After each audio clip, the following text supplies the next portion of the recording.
اللہ رب العالمین والصلاة والسلام علی سید الانبیاء والمرسلین اما بعد فاعوذ باللہ من الشیطان الرجیم بسم اللہ الرحمن الرحیم۔ چنانچہ منقول ہے کہ جب انسان پر نزع کا عالم ہوتا ہے، یعنی جب اس کی روح پرواز کرنے لگتی ہے، اس وقت دو شیطان اس کے دائیں اور بائیں جانب آ کر بیٹھ جاتے ہیں۔ ایک شیطان اس کے والد کے روح میں آتا ہے اور دوسرا اس کی والدہ کے روح میں آتا ہے، یعنی اس کے والدین کی روح اختیار کر کے وہ اس کے پاس آتے ہیں۔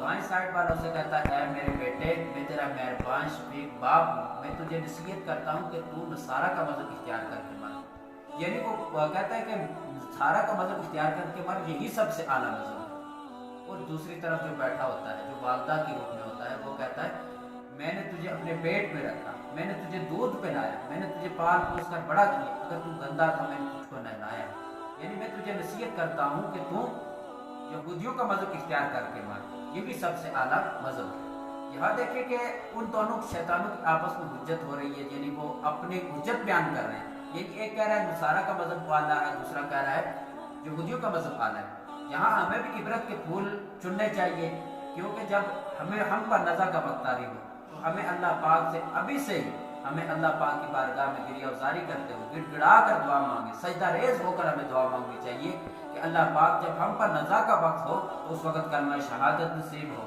یعنی جب ہمارے زبان، یعنی جب ہمارے جسم سے روح پرواز کرنے لگے ہو تو لب لاری ہو لا الہ الا اللہ محمد رسول اللہ صلی اللہ علیہ وسلم۔ اللہ پاک کی بارگاہ میں دعا ہے جو کچھ کا عمل کرنے کی توفیق عطا فرمائے۔